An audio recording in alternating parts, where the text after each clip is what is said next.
자, 안녕하십니까. 오늘은 지난 시간에 이어서 장현갑 교수님의 책 명상이 뇌를 변화시킨다의 두 번째 시간으로서 괴로움으로부터 벗어나는 방법에 대해서 이야기를 나눠보려고 합니다.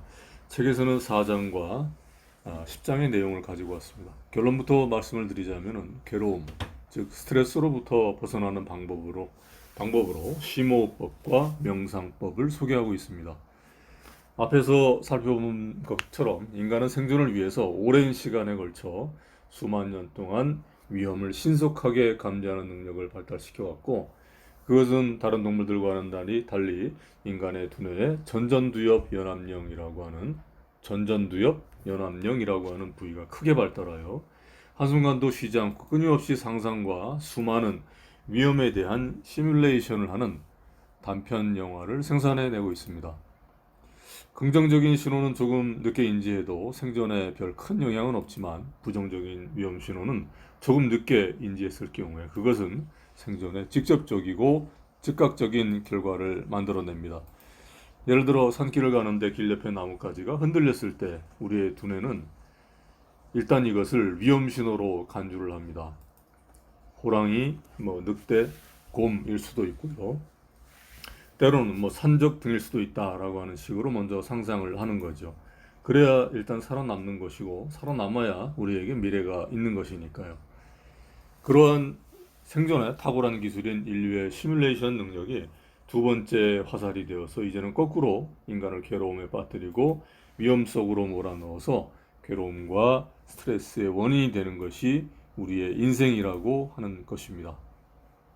시뮬레이션 능력이 생존의 탁월한 기술이기도 하지만 그것이 우리의 스트레스의 원인이 되기도 한다라고 하는 거죠. 이러한 스트레스, 즉 괴로움의 불길은 교감신경계를 활성화시키고 관련된 내분비 호르몬의 방출을 이야기하고, 이것이 마음에서 온몸으로 퍼져나가면서 마음과 몸의 여러 가지 질병을 촉발시킵니다. 소화기계 쪽으로는 위궤양이나 변비, 면역계로는 감기, 독감, 심혈관계로는 고혈압과 협심증, 심장발작, 내분비계로는 당뇨, 발기부전, 성욕감퇴, 정신계 쪽으로는 우울증, 불면증, 만성통증 등 연관이 없는 병이 거의 없을 정도입니다.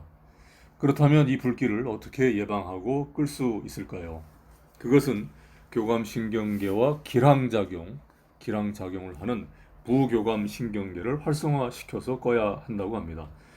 부교감신경계가 활성화가 되면 마음과 몸에는 진정과 완화의 효과가 일어나고, 더 나아가 치유의 신호가 마음으로부터 몸과 뇌로 확산되어 갑니다. 따라서 부교감신경계는 우리의 몸속에 있는 소방서라고 할 수 있습니다. 저는 이 부교감신경계라고 하는 단어를 들으면 신바람 박사 황수관 박사님이 먼저 생각이 납니다. 그분은 강의에 나오셔서 항상 이 부교감신경계를 강조하셨던 걸로 기억을 하고 있습니다. 부교감신경계를 활성화시키는 방법에는 여러 가지가 있지만 저는 크게 두 가지 방법에 주목을 합니다. 첫 번째 방법은 심호흡법이고, 두 번째 방법은 만트라 명상입니다. 심호흡법은 많이들 알고 계시는 것처럼 횡격막 호흡, 단전호흡 등으로 부르기도 합니다. 호흡법에는 정말로 많은 방법이 있습니다만 핵심은 두 가지입니다. 첫 번째는 횡격막이 움직여야 된다는 것과, 두 번째는 의념입니다만 이 책에서는 의념은 직접적으로 다루지 않았습니다. 인도에서는 호흡법이 600여 가지가 있다고 합니다. 호흡법만 약간 달리해도 많은 치료 효과가 있다라고 하는 이런 내용을 본 적이 있습니다. 우리가 호흡을 할 때 들이마실 때는 교감신경계가 활성화가 되고요. 길게 내쉴 때에는 반대로 부교감신경계가 활성화가 됩니다. 그러므로 부교감신경계를 활성화시키려고 한다면, 몸과 마음을 이완시키려고 한다면 내쉬는 숨을 더 천천히 더 길게 하는 것이 훨씬 유리하다라고 하는 겁니다. 이 호흡법은 저처럼 활쏘기를 할 때는 아주 자연스럽게 익히게 됩니다. 거궁을 하면서 숨을 들이마시고 활을 당기면서 만작을 하면서는 천천히 길게 내쉬면서 조준을 하고, 그리고 숨을 멈추고 심고 한 연후에 발시를 하고 숨을 들이마십니다. 활 쏘는 사람마다 조금씩 다 다른 호흡법을 쓸 수 있습니다. 활을 내려고 할 때 사대에 서면서 활을 쏘고 잠시 기다리는 동안에도 지속적으로 이와 같은 호흡을 합니다. 그렇게 되면 마음이 안정이 되고 충만한 느낌이 찾아옵니다. 들이쉴 때는 교감신경계가 활성화되고 내쉴 때는 부교감신경계가 활성화된다는 점을 생각을 하면서 활 쏘는 동작을 관찰을 해보면은 스스로 느낄 수가 있습니다. 예를 들어 정확하게 쏘려면은 부교감 신경계를 염두에 두고 숨을 천천히 내쉬는 것을 더 길게 해서 쏘면 될 것이고, 맹렬히 발시를 하려고 할 때는 이제 교감 신경계, 들이마시는 숨을 더 강하게 길게 하면은 이제 맹렬히 발시를 할 수가 있겠죠. 이 심호흡법, 횡격막 호흡법은 3회 내지 10회 정도만 하면 그 효과는 나타납니다. 뭐 하루 종일 할 필요도 없고, 저 같은 경우에는 이제 많게는 8회 정도만 하면은 저는 그 변화를 느낄 수가 있었습니다. 다음 두 번째 방법이 만트라 명상인데요. 만트라라고 하는 말은 이게 산스크리트어죠. 자신의 몸을 보호하고 타인에게 은혜와 축복을 주고 깨달음의 지혜를 얻기 위해서 외우는 신비한 위력을 가진 말이 그 만트라라고 하는 인도의 이제 산스크리트어로 이제 만트라. 우리말로는 이제 뭐 기도문, 주문, 뭐 진언, 다라니라는 말도 이제 그 만트라 기도문과 사실 이제 불교 용어인데 이제 같은 유사한 의미의 단어들이죠. 저는 개인적으로는 이제 만트라는 신과 나를 연결하는 주파수를 조정하는 음파 수련이라고 생각을 합니다. 왜냐하면 이제 만트라가 속으로 마음속으로 하는 것이 아니라 이제 입으로 성대를 울려서 소리를 내기 때문에 그 주파수가 일정 주파수가 물론 이제 생각도 어떤 주파수를 가지고 있다. 초고주파다라는 말이 있습니다만은 그것도 저는 뭐 동의를 합니다만은 특히 만트라 같은 경우는 어떤 주파수의 특성이 크기 때문에 저는 이것이 신과 나, 우주와 나를 연결하는 어떤 음파 수련이다 라고 이제 생각을 한번 해보았습니다. 명상이라는 말은 많이들 알고 계신 것과 같이 의식계와 무의식계를 연결해주는 수련이죠.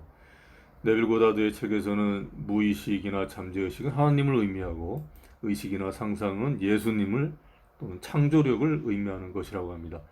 그렇다고 한다면 명상이라는 것은 무의식, 즉 하나님과 대화가 될 수 있는 거죠. 하나님과 어떤 주파수를 일치시켜서 채널을 여는 그런 활동이 될 수 있는 거죠. 우리의 마음은 끊임없이 흔들리고 있기 때문에 마음의 멈춤이나 집중을 위해서 어떤 특정한 대상에 초점을 맞추기도 하고 호흡에 집중을 하기도 합니다.